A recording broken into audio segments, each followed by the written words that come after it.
Okay, so for my next balloon, we're making a balloon that I call almost exactly Lorna's sword. It was called not exactly Lorna's sword, but then we decided that it was more closer to Lorna's sword than I had previously thought, so now it's almost exactly Lorna's sword, and sometimes it's not exactly, and sometimes it's almost exactly, and sometimes it's exactly. But anyways, it's based off of the sword that Lorna showed me.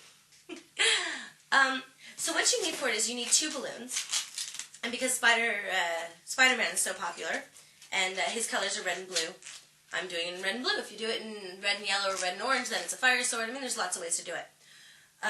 Fire sword, that's what Jeff Lammer calls it. Anyways, basically you want 2 balloons that are not entirely inflated. And how inflated or uninflated they are doesn't matter that much, because whatever it is, you can work with it, as you will see. You see? Those are not inflated the same, but neither is fully inflated. One has, about a thumb's length, and one has about an index finger's length, I guess. What we are going to do with these 2 is we are going to tie them together, like that. Okay, and now we're going to just spiral them. Sorry for the squiggling.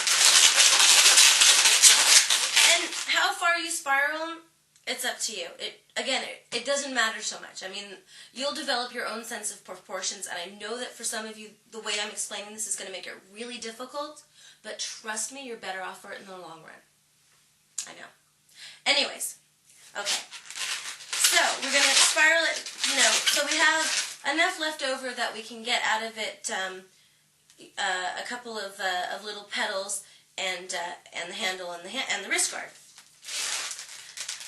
So what we want to do, I usually do for this about 4 fingers, maybe just under 4 fingers, maybe about 3.5 fingers, a bubble, a smaller bubble, and then going back, like so. I then mirror it in the other direction, like so. Sometimes I call this a magical twisty sword when I give it to the kids, and this is the sword that I do always. Because it's pretty simple to do, but has so much more impact than any of your 1 balloon swords. My super deluxe twisty sword. This is your super deluxe twisty sword? This is Lorna's super deluxe twisty sword. Okay, and then just to keep it stable, because sometimes it kind of bends and makes a funky L, I like to put a little pinch twist right there between those 2 little petal fingers. Okay, now, as you see, and as it should be, I have one that's longer and one that's shorter. I'm going to pick the one that's going to be shorter and shorten it even more. Basically, I just need enough room for the kids to put 4 fingers in there. And of course, the children's 4 fingers are going to be smaller than yours, so you don't really need to worry about it that much. And then with the bigger one, I want to make a nice little arc so that they have room to slide their hand in. I don't want it too big because I kind of like it when it grabs the hand like that. And again, of course, I want to roll it through and lock it down. Now, I've got a lot of room left here, and I've got a lot of room to spare. So what I'm going to do is put a couple of pinch twists in on the side. 1 and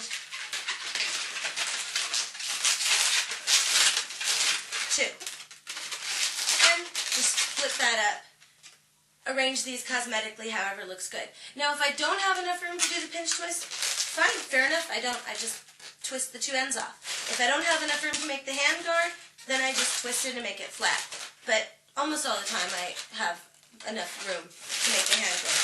And again, I like it because, look, I don't have to hold on to it, I don't have to pay attention to it. It just grabs my hand and sticks there, which is great for the little kids. Less repairs for me. And there you go. Voila!